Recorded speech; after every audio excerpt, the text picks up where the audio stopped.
Hi everyone. It's Crazy Keto Guy here again. Another one of my famous t-shirts. Exercise, I thought you said extra fries. Which considering I'm keto, whoa, out of focus keto at that. Yeah, come on, come back. Okay, we'll come back in a second. There we go. I must get a better camera. Even though, as I say, I'm on keto, so not really allowed fries. Bit naughty, bit high in carbs. So anyway, um, I thought I'd do a very quick video. Most of my videos end up being 30 minutes plus long. And I wanted to make a shorter one just to give a real recap on the things that I'm doing.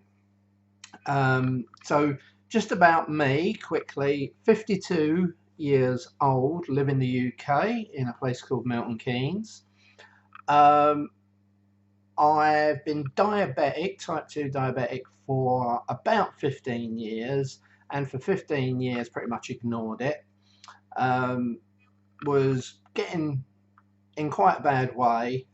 Probably have done some damage that can't be reversed, but took the decision that I was going to do something about it. So there's been like a domino effect, and one of the reasons for that domino effect has been me wanting to learn and research and look at the sciencey bit. Now I don't always get the sciencey bit, and I can't always quote it phrase for phrase, but I understand the principle of it, and certain things I've incorporated within my training, my new healthier lifestyle. So I've been on it 18 weeks. Week 19 starts on Monday, and today is Saturday. And in that 18 weeks, as I say, it's been quite the journey already. I started by going on to a ketogenic diet. Now, there's two terms that get bantered around, or certainly that I've heard, one being clean keto and one dirty keto. I guess fitting my personality, I am definitely in the middle, but I do edge towards dirty quite a bit, if I'm honest. I don't think that's a bad thing. Some people do, I don't. And the reason I don't is before I started on the ketogenic diet, my life used to be 100% based on enjoyment of life and 0% on quality of life. I'd like to think that now it's 90% about quality of life. And what I mean by that is not having saying, life changing happened to me, lose my sight, lose my limbs, have a heart attack or a stroke, any of them. So 90% quality of life and 10% enjoyment of life. So I think it's still important that you enjoy life. Let's be honest, I wouldn't want to live for another 50 years if for those 50 years I couldn't enjoy myself a little bit. There wasn't a little bit of wiggle room, if it was all very regimented.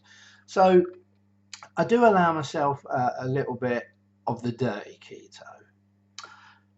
After that, I introduced intermittent fasting. I want to show you a little graph actually, see if I can get this to be where you can actually read it. You might have to freeze the thing. It says my training week grid. So this really covers two things. It covers my intermittent fasting and it covers my training.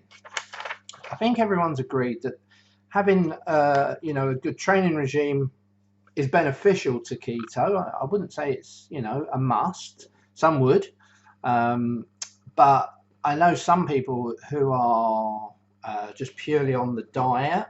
Gone fadey again. Some people that are just purely on the diet. I go to the gym twice a week. I have a gym membership. I'm very lucky that I have a gym membership in a good local gym. And that allows me to do cardio, it allows me to do resistance, and it allows me to also utilize their wet area with a jacuzzi, a steam room, and a sauna, which I'll come to in a minute. As I say, I only get there twice a week. I'm going to try and up that to 3 times a week. But yeah, my gym sessions are quite intense, to be honest. So I think if I do introduce a third one, it would probably only be in the saunas and the jacuzzis and that, more of a relaxation kind of day. And then I'm very lucky in the fact that I have a gym quality exercise bike in my bedroom come office. And yes, you can see, no, that side, that side, my unmade bed, which is pretty embarrassing seeing it's 7:30 at night. I have a gym quality exercise bike, and I try and exercise on that 3 times a week. So I have 2 rest days, 2 gym days, and 3 home session days. Going back to the intermittent fasting, I think of intermittent fasting and what I call extended fasting. So intermittent fasting for me is 2 things. 3 days of the week I fast for 12 hours. So that's like a normal day for me. I call that my normal days. And basically my last meal at night will normally be at 8 o'clock, and I won't eat again or drink anything that will spike my insulin until 8 o'clock the next morning. So a 12-hour period where I'm fasting. I also think of intermittent fasting as 2 days where I extend that slightly, and it's actually 16 hours. And again, I'll eat my last meal around 8 o'clock at night. Or when I say I'll eat my meal, I'll be finished by 8 o'clock. That's the desire, that I would have cooked it, eaten it, and be finished by 8. And I'll go through to 12 o'clock, midday the next day, and I'll have a brunch, like breakfast come lunch. That's it, I couldn't think of the other word. Ooh, brain fog. And then 2 days of the week, which coincide with my 2 rest days. I made the mistake of them not when I first started, and realized very quickly that I needed to make the extended fasting ones on the same day as the rest days, because it was no good like fasting for an extended period of time and trying to train. So my 2 extended fasts every week are 2 24-hour fasts. So in a 7-day week, I'll have 3 12 hours, 2 16 hours, and 2 24s. Now, some people, again, might think that's extreme. I'm not saying you've got to do it that way, but I find it beneficial, and I feel fine. I don't feel bad. Even on the 24-hour ones, I find them very easy to do. I feel very refreshed. I feel there's so many beneficial things, and there's a lot of research that's been done about intermittent fasting. Again, people will know I'm a big fan, for example, of Rhonda Patrick, Dr. Jason Fong, and there's another guy, David Concise or something. He's an ex-NASA scientist, and he talks in depth about fasting as well. So there's loads of stuff out there you can Google. There's loads of stuff I would recommend that you YouTube as well and watch the actual videos. And as I say, Rhonda Patrick, Jason Fong, and I'm probably getting his name wrong, but David Concise or something, ex-NASA scientist. Amazing brains, and what they've basically found out through research, the benefits. And so I can't dazzle you with the scientific stuff, but loads of positive things. So after probably 15 weeks, so only quite recently, I then looked to introduce some other things. The first thing that I introduced was hypothermic conditioning, and when I say introduced it, I was doing it, I just didn't realize. There's been a lot of research recently on hypothermic conditioning, especially in regards to saunas. There are some other ways you can do hypothermic conditioning, even like hot tubs, steam rooms, those old school ones that you used to sit with your head in and then the steam. But the bottom line is the best way to do hypothermic conditioning is in a sauna. Now, again, please go if you're thinking, oh, that sounds interesting, or I'd like to know more. By all means, message me, ask the questions. But again, you're better to go and watch something on YouTube. Again, Rhonda Patrick is my go-to when it comes to hypothermic conditioning. I think she actually coined the phrase. But yeah, the benefits are amazing. It basically activates, because your body's in a state of shock, And it's similar with the intermittent fasting. Can I just say, there are a few things that create what they call a stressor for the body. So hunger, because the body panics. It sounds horrible, I know, but the body basically goes, oh, where's the food? Why haven't we eaten? You know, it's past our dinner time. And that releases a stressor, which then turns on certain things in the body that are beneficial, that otherwise lay dormant or quiet. And because you cause the stressor through intermittent fasting, it turns them on, and that changes a lot of stuff like cells, genes, hormones, very sciencey stuff. Now with hypothermic conditioning, likewise, it causes a stressor, which is the heat. The body's like, oh, what's going on? We're getting a bit hot. And that activates what are called heat shock proteins.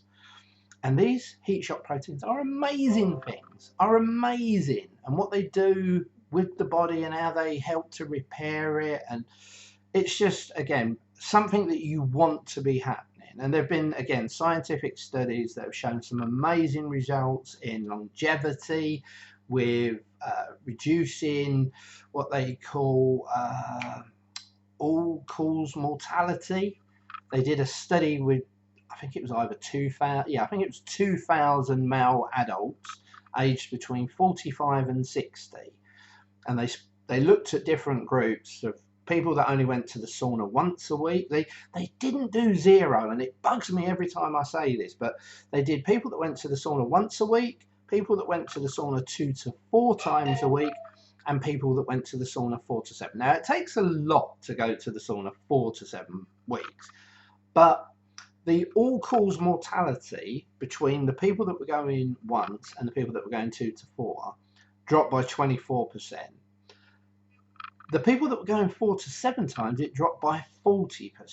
So 40% people, 40% less people were dying basically through what they call all-cause mortality, which is basically anything that isn't accidental. So it doesn't include people falling off, buildings or getting hit by buses, but all-cause mortality, natural death, and things like cancer, heart disease, and all of that. So it showed in that small study, and there's more ongoing studies, for hypothermic conditioning, that suggest that it is very beneficial, that it activates, as I say, you can Google these things, heat shock protein, HSPs, and the other thing that it activates in the body is a thing, and again, by all means, please look this up, FOXO3A. So FOX like a fox, 03A. Trust me, I'll give you the short version. You want FOXO3 going on inside your body. Let's leave it at that. The next thing I introduced after hypothermic conditioning was a thing called cryotherapy or cold therapy. Now there's some posh versions of that where you can sit in a room that's minus 166 degrees. You stay in there for a very short period of time. And again, it has some amazing benefits. Again, it's a stressor. Again, it turns on, this time, cold shock proteins, and they have some likewise benefits. I do a cheap version. There's also a cheap version that I'm not brave enough to do, which is iced baths. I do probably the easiest way of doing cryotherapy. I sit in a room, my room, this room, with the window open, with 2 big fans blowing, with me in a pair of shorts, and the temperature gets down somewhere between 17 to 19 degrees. It really does need to be that 17 end, but that's not always possible. And I just sit here for 2 hours doing stuff, watching the telly, working on the computer, listening to music, watching videos, whatever. And again, they have shown in scientific studies that have been done that if you can do that every day, bit of a mission, I know for a lot of people. I'm very lucky with my situation at the moment. My life situation enables me to do a lot of this stuff that I guess for somebody doing a job or a mother, you know, with kids to take to school and look after, and then an husband coming in at night and all of that. I'm sure a lot of people can't do this, but if you can introduce some of this into, you know, your life, whether it be the ketogenic diet, whether it be the intermittent fasting, whether it be the hypothermic conditioning, or whether it be the cryotherapy, I honestly believe that there are benefits, and by all means, please do your own research. So I do that as often as I can.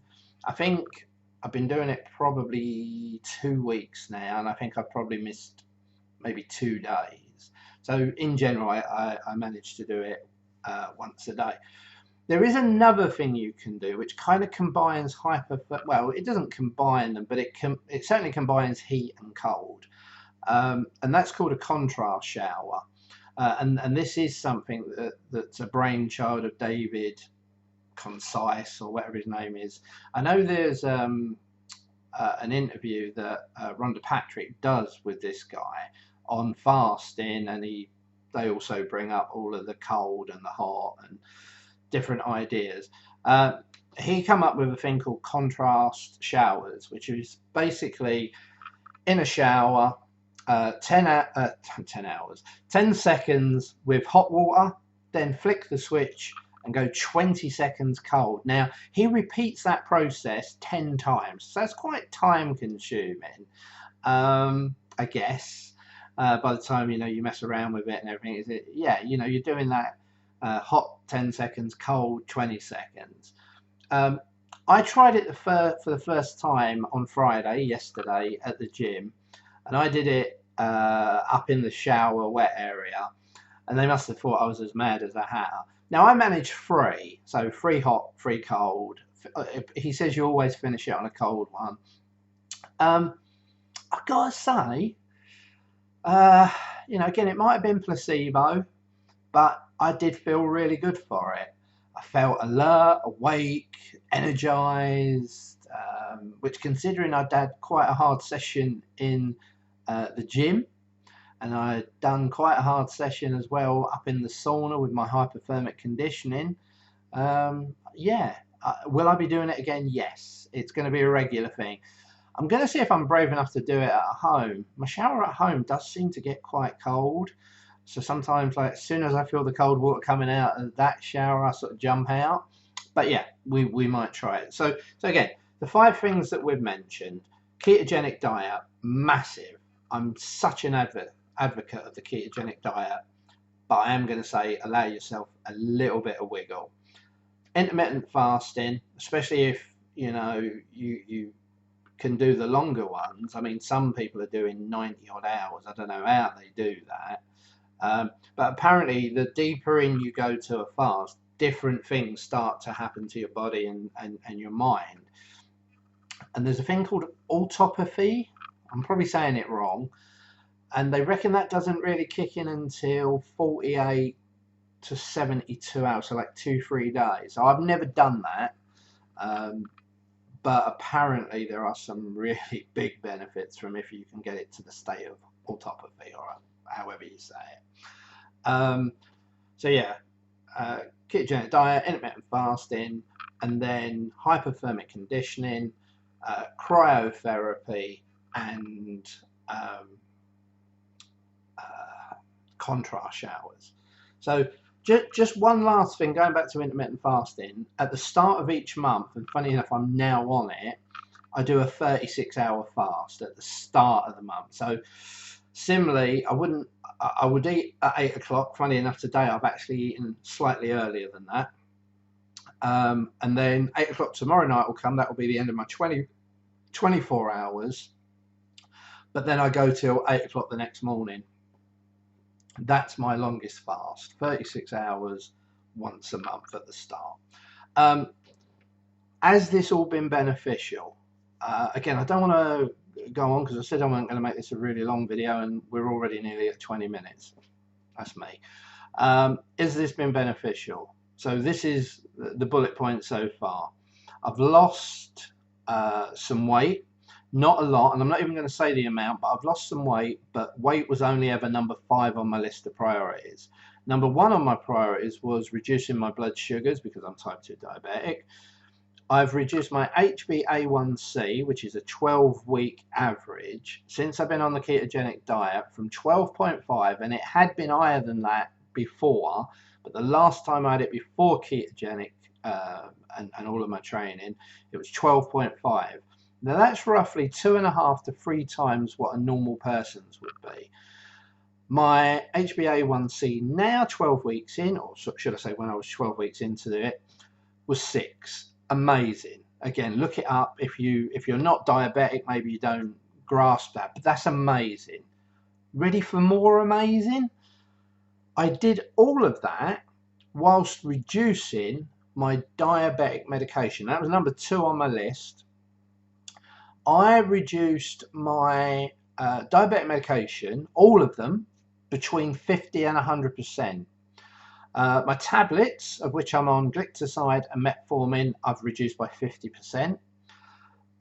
One insulin, which was the slow release insulin called Lantus, I was taking 14 units a day. I now no longer take it. I've totally eradicated the need for Lantus. And my other insulin that I take, which is a quick release insulin called Humulin, I used to take 24 units twice a day, and I'm now down to 6 units a day twice. I would love to be off insulin completely, and I did say that by December I thought if I carried on as I was doing I could potentially stop taking insulin. I may not do that purely because I don't think Christmas or coming up to Christmas would be a good time to come off, but then we'll see how things go. The whole thing, whilst I've been reducing my medication down, and for 15 years, sorry to sound controversial, for 15 years, all the doctors ever did was give me more and new medication, not like replace one, but I'll have this as well. And it just was going like that. Now, since I've obviously come down, what I've made a point of doing is taking my blood sugars and my ketones 3 times a day. And I've watched out for any spikes in dropping medication. Is it going to spike my insulin, my blood sugars? And the answer so far, with those reductions that I've already achieved, the answer is no. So I'm really pleased. For sure, number 1, reducing my blood sugars. Number 2, reducing the medication. Those 2 are both gold stars, not just ticks, they are gold stars. 3 is reducing my cholesterol. Now I can't really update you on that because weirdly the last time I had my cholesterol taken it was 4.3, which is good, I believe. For a diabetic, possibly wants to be just a touch lower. But for some reason, when they did my last blood test for my HbA1c, they didn't do my cholesterol, so I haven't got the faintest idea. And I would have really liked to have known to see if the ketogenic diet, with obviously the high fat content, had done anything, you know, to my cholesterol. So that's still like a ongoing, let's call that. Number 3, cholesterol ongoing, as is number 4 really, which is blood pressure. Now, I know for a fact my blood pressure's gone down. I know that my resting heart rate has gone down massively. I don't think that's the same thing, is it? But I haven't actually had it tested by a doctor who's compared it with previous results. So that's again one for the next time. So again, a work in progress. So that's it. 24 minutes of telling you all the bits I've been doing, the results, and just to really say, you know, it's up to you. Don't let anyone tell you what to do. Do it. You know, you can take advice, you can introduce things, but ultimately it has to be your call. You know, if you try and it doesn't work, well, at least you tried.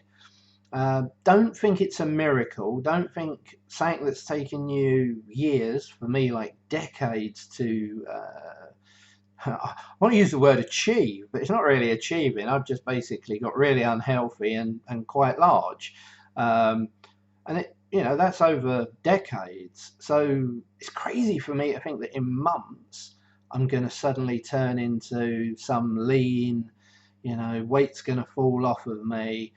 I mean, again, I've lost weight. You know, I put 7 pounds on the first week of being on the ketogenic diet. So, you know, I haven't weighed in for 5 weeks. I've got a big reveal on Wednesday of this week where I catch up with the last 5 weeks, basically weighed in every week, but not looked at the results. So I've got 5 weeks of catch up and reveal. But yeah, so, you know, you're the one that's got to make the decision. You're the one that ultimately will be making the sacrifices. You know, one of my biggest motivation is my family and being there for them and trying to be in as best shape and condition as I can be to, you know, support them and try and do what I can for them. I think with the route I was on, I was a ticking time bomb. I don't think it was going to be that long before something happened that, you know, was life changing. All of the things that we know diabetics run the risk of. I think it was just a matter of time. The fact that I've ignored it and flaunted it for 15 years, I think saying it was, you know, inevitable. But anyway, that's not the case. We're on a new path, a new lifestyle, and we're loving it.